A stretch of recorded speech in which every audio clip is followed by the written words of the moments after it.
What if I told you that a single speech at a security conference could unravel 75 years of carefully crafted international diplomacy? It's not a plot from a political thriller. It's the reality we're facing right now. JD Vance's controversial stance at the Munich Security Conference didn't just ruffle feathers. It took a wrecking ball to the very foundations of Western alliances. European leaders, still grappling with their own historical traumas, found themselves stunned by this embrace of far-right ideology. The aftershocks? They're reshaping global politics as we speak. Imagine a diplomatic earthquake so powerful it could shatter 75 years of carefully crafted international relations. Now picture that quake originating not from a geopolitical hotspot, but from the usually staid Munich Security Conference. Welcome to 2025, where JD Vance's speech didn't just ruffle feathers, it unleashed a diplomatic neutron bomb. As Vance took the stage, European leaders settled in for what they expected to be another routine address. But within minutes, their expressions morphed from polite attention to stunned disbelief. Vance's message? A stark departure from decades of transatlantic cooperation, wrapped in provocative rhetoric that left many questioning if they'd stepped into an alternate reality. America first, Europe last. That was the essence of Vance's stance. But it wasn't just the words. It was the dismissive tone, the casual disregard for long-standing alliances, and the implicit threat of a radically altered global order. As Vance spoke, you could almost hear the foundations of NATO creaking under the strain. Why does this matter so much? To understand, we need to rewind the clock to the dark days before World War II. Vance's speech eerily echoed the isolationist sentiments that once left Europe vulnerable to fascism's rise. For many in the audience, particularly those from countries that still bear the scars of that era, it wasn't just rhetoric. It was a chilling reminder of history's potential to repeat itself. The immediate aftermath was a flurry of closed-door meetings and frantic calls across European capitals. Leaders who had long relied on the bedrock of U.S. support suddenly found themselves adrift, grappling with a new reality where their closest ally might become their greatest challenge. But was this truly a fundamental shift in U.S. foreign policy, or just a temporary blip? Experts are divided. Dr. Elisa Miller, a prominent EU-U.S. relations analyst, argues that Vance's speech represents a deeper current in American politics. This isn't just about one administration or one party, she says. It's about a growing sentiment among certain American factions that sees international cooperation as a burden rather than a benefit. The ripple effects of Munich extend far beyond the conference walls. Trade negotiations have stalled, joint military exercises are being quietly postponed, and there's a palpable sense of unease in diplomatic circles. But perhaps the most significant development is happening behind the scenes. European nations are rapidly reassessing their strategic positions. So, how are these nations realigning away from U.S. dependency? The answer lies in a series of bold moves that would have been unthinkable just a few years ago. France and Germany are spearheading talks for an expanded European defense force, one that could operate independently of NATO if necessary. The UK, despite its post-Brexit challenges, is positioning itself as a potential bridge between Europe and a new coalition of democratic nations including Canada, Australia, and Japan. Meanwhile, smaller EU countries are diversifying their economic and security ties, looking to partners in Asia and Africa. It's a strategic pivot that acknowledges a harsh new reality. In a world where traditional alliances can no longer be taken for granted, flexibility and independence are key. As Europe scrambles to redefine its alliances, an even more seismic shift is unfolding within NATO itself. The organization designed to be the West's ultimate defense now faces its own fight for survival. While diplomatic earthquakes shake the foundations of transatlantic relations, NATO finds itself at a crossroads, grappling with an existential crisis that threatens to render it obsolete. Behind closed doors in Brussels, NATO officials are asking uncomfortable questions. How can an alliance forged in the Cold War adapt to a multipolar world where traditional power dynamics no longer apply? The stark contrast between NATO's ongoing discussions about Ukraine and Trump's high-profile meeting with Saudi leadership underscores a growing disconnect. It's as if two different geopolitical realities are playing out simultaneously, with NATO caught in the middle. But it's not just about conflicting priorities. The very purpose of NATO is under scrutiny. Experts warn that unless the alliance can evolve rapidly, it risks becoming a relic of a bygone era. Think about it. An organization created to counter Soviet influence now struggles to define its role in a world where economic warfare and cyber threats often overshadow traditional military confrontations. The Baltic states, particularly vulnerable to Russian aggression, are feeling the tremors of this uncertainty most acutely. Their fears of abandonment are not unfounded.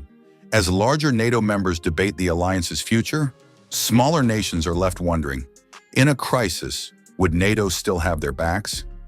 This anxiety is reshaping defense strategies in real time, with some countries quietly exploring bilateral security agreements as a backup plan. But here's where it gets really interesting. The military perspective. NATO's strategic planners are in overdrive, reimagining defense scenarios that account for a fractured alliance. It's no longer just about coordinating multinational forces. It's about preparing for a world where longtime allies might sit on the sidelines. This shift is forcing a reevaluation of everything from supply chains to command structures. The economic implications are equally staggering. NATO has long been more than just a military alliance. It's been a cornerstone of economic stability in the West. As cracks appear in the security framework, they're sending shockwaves through trade relationships and investment patterns. The intertwining of security and economics in the NATO context is being stress-tested like never before. Public opinion in NATO countries is a wild card in this unfolding drama. Citizens accustomed to decades of relative peace and prosperity are suddenly confronting the possibility of a less stable future. The reaction is mixed. Some call for a doubling down on NATO commitments, while others question the value of an alliance that seems increasingly at odds with itself. So, is NATO becoming obsolete? Or is this its moment of reinvention? The answer likely lies somewhere in between. As traditional structures strain under the weight of new geopolitical realities, we're witnessing the emergence of unexpected alliances and novel security paradigms. It's as if the geopolitical chessboard is being upended, with pieces forming new configurations that defy conventional wisdom. In the midst of this diplomatic maelstrom, an unexpected player has emerged from the shadows, ready to reshape the geopolitical chessboard. Who would have thought that in this high-stakes game of global influence, Canada would become the wild card?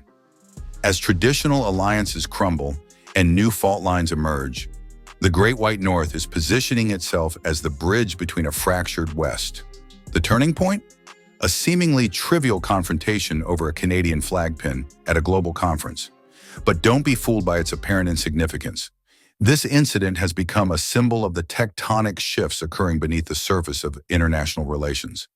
It's as if the entire world order decided to pivot on this tiny metal emblem.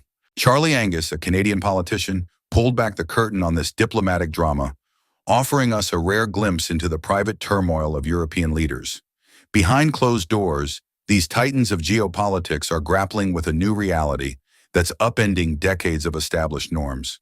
It's like watching a group of master chess players suddenly realizing the board has been flipped, and they're now playing an entirely different game. But here's where it gets interesting. Canada isn't just observing from the sidelines. It's stepping into the spotlight, leveraging its unique position as neither fully European nor aligned with the new U.S. stance. Think of it as the geopolitical equivalent of a tightrope walker, balancing precariously between two increasingly distant worldviews. And make no mistake, this isn't just about handshakes and photo ops. Canada is flexing its muscles in ways we've never seen before. Enter Economic Warfare 2.0, a Canadian-led movement that's redefining how nations wield power in the 21st century. We're talking about boycotts that are sending shockwaves through global markets, targeting businesses aligned with certain political ideologies. It's like watching David take on Goliath, but instead of a slingshot, he's armed with a sophisticated economic arsenal. This strategic targeting of businesses isn't just about bottom lines. It's opening up a new front in diplomacy, one where citizen consumers wield as much power as seasoned diplomats. Imagine a world where your shopping choices have the same impact as a UN resolution.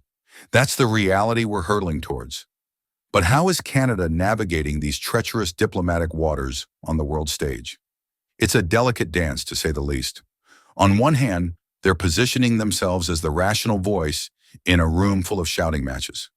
On the other, they're quietly building a coalition of like-minded nations, creating a new power bloc that could reshape global dynamics. Which brings us to the million-dollar question. Could middle powers like Canada actually reshape the global order? It's not as far-fetched as it might seem. In a world where traditional superpowers are faltering, there's a growing recognition that nations like Canada have the potential to step up and fill the leadership vacuum. As we stand at the precipice of a new geopolitical era, the tectonic plates of global diplomacy are shifting beneath our feet. The end of American diplomatic hegemony isn't a distant possibility. It's unfolding before our eyes in real time. But here's the kicker. This seismic shift isn't just about the decline of one superpower. It's about the rise of unexpected players and the birth of grassroots movements that are redefining the very nature of international relations. What if the future of global democracy isn't shaped in the corridors of Washington or Brussels, but in the streets of Kyiv, the boardrooms of Toronto, or the social media feeds of millions of engaged citizens? The question isn't whether global politics will change. That ship has sailed. The real question is, how will we shape that change? As middle powers like Canada step into the spotlight and economic warfare 2.0 redefines the rules of engagement, we're witnessing the emergence of a new kind of democratic alliance, one that's more resilient, more diverse, and potentially more effective than anything we've seen before. The power to influence this unfolding drama isn't just in the hands of politicians and diplomats, it's in your hands too. So, what role will you play in shaping the future of global democracy? Drop your thoughts in the comments below. And I believe deeply that there is no security if you are afraid of the voices, the opinions, and the conscience that guide your very own people. Europe faces many challenges, but the crisis this continent faces right now, the crisis I believe we all face together, is one of our own making. If you're running in fear of your own voters, there is nothing America can do for you. Nor, for that matter, is there anything that you can do for the American people who elected me and elected President Trump. You need democratic mandates to accomplish anything of value in the coming years. Have we learned nothing that thin mandates produce unstable results? But there is so much of value that can be accomplished with the kind of democratic mandate that I think will come from being more responsive to the voices of your citizens.